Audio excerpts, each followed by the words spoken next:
Buenos días, nos encontramos aquí en la Escuela de Comercio en Jardín América en este sábado 3 de agosto, en un día de intenso frío. A mi lado el profesor Carlos Lescano, quien acaba de terminar de charlar con un grupo de docentes jubilados respecto a la realidad del IPS y los haberes jubilatorios. Un taller de trabajo que empezó a las 8 de la mañana, ¿no, Carlos? Así que bueno, te saludo, Carlos, buenos días. Hola, buenos días, ¿qué tal? ¿Cómo te va? Bueno, profesor Lescano, ¿en qué consisten estos encuentros que tengo entendido se vienen desarrollando ya unos cuantos en los últimos tiempos? Básicamente estos encuentros que está destinado a jubilados docentes y también a activos, tiene como objetivo principal conocer nuestros derechos, nutrirnos de información para poder entender el sistema jubilatorio. Es decir, cómo lo están liquidando en la actualidad a los jubilados, ¿sí? De acuerdo a legislación vigente, y cómo así también comentarle y tratar de explicar a aquellos que están en zona de prorrateo para jubilarse a partir de 20 años de antigüedad en la docencia, qué va a significar su beneficio jubilatorio a futuro, teniendo en cuenta su trayectoria o tarea realizada dentro del sistema educativo en ese prorrateo que establece la ley, que son los últimos 10 años, ¿no? Como he visto, ha sido importante la concurrencia, un día sábado, personas que vinieron de otros lugares de la provincia, y entonces esto demuestra que hay un interés del jubilado docente, hay una preocupación del sector.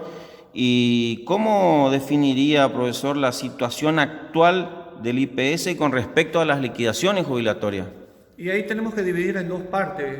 Aproximadamente son 7.000 jubilados, de los cuales 3.000 corresponde a la ley anterior del año 97 hacia atrás, que podemos decir que medianamente han logrado, gracias a la lucha, una reivindicación que tiene que ver con el pago del 82% móvil.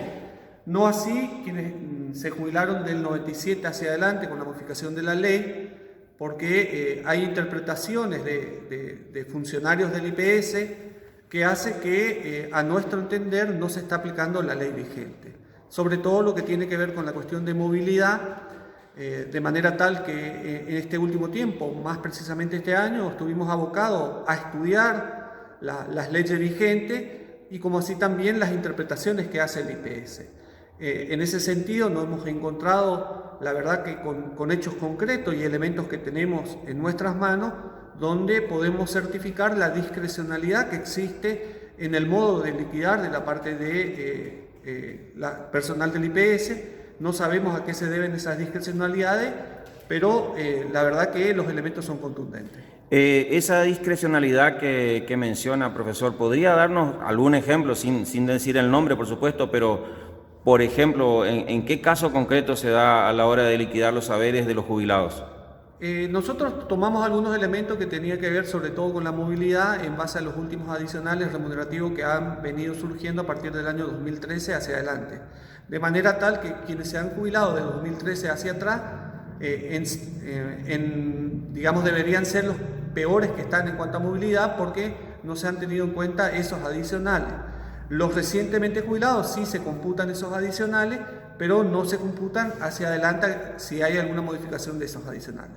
Lo que encontramos, ¿sí?, según ese criterio que ellos toman, porque lo que hacen es una actualización en base a valor índice, lo que encontramos es que sabemos que no hay, o muy difícil encontrar dos jubilaciones iguales o idénticas, porque son realidades en cuanto a un prorrateo de los últimos 10 años, cosas que nos llaman sumamente la atención, de que en casos muy similares y particulares, con cargos y horas que cumplían en ese tiempo de prorrateo, las diferencias son abismales en cuanto a lo que percibe uno y percibe otro, con porcentajes muy similares para ser en algunos casos iguales, con los cuales se obtuvo el beneficio, de manera tal que encontramos inclusive planillas de determinación. Esto también hay que hacer.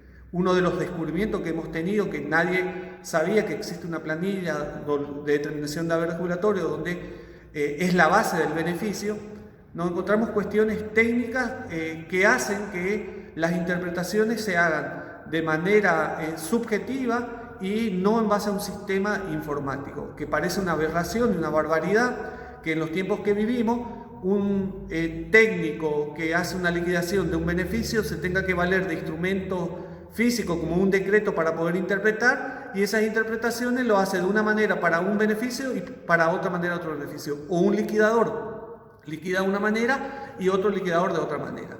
Eso ya lo tenemos como elementos contundentes que hablan y fortalecen la discrecionalidad. Hoy escuchaba durante la charla atentamente a los colegas jubilados que estaban acá y mencionaban que, o la queja al menos que escuché, era que hablaban de que se jubila según la cara del cliente, es decir, que inclusive mencionaron casos de gente que por estar comprometidos en un sector político determinado tenían arreglada su jubilación, y el mismo caso en otro sentido para nada, no tenía su jubilación actualizada.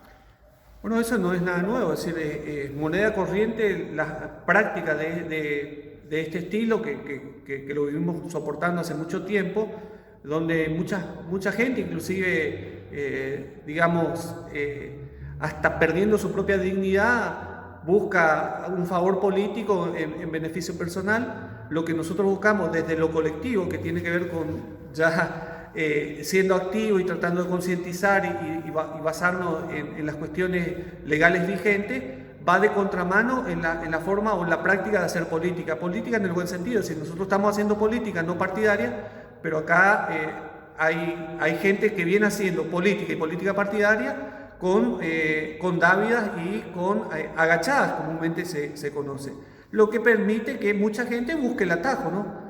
Y del atajo nos ha llevado a este sistema, ¿no?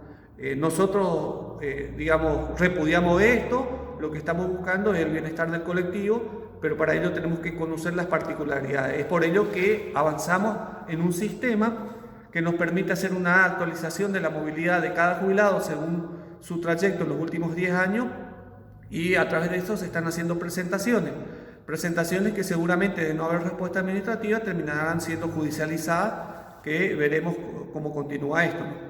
Por lo que se ve, se inicia o quizás se continúa ya, porque esta lucha se inició hace muchos años, pero se continúa y hay para largo en este sentido. ¿Qué expectativas tienen para el próximo tiempo, los años que vienen? ¿Hay buenas expectativas? ¿Cuáles son las acciones a seguir en este caso? Y la verdad que uno, cuando inicia una lucha, sabe que las luchas son largas, muchas veces no tienen los tiempos que uno desea y las respuestas que uno desea, pero sabe bien que para encaminar una lucha la herramienta fundamental tiene que ver con el conocimiento. En base a eso nosotros estamos trabajando el conocimiento y la concientización, y sabemos que en algún momento se debe hacer justicia, ¿no?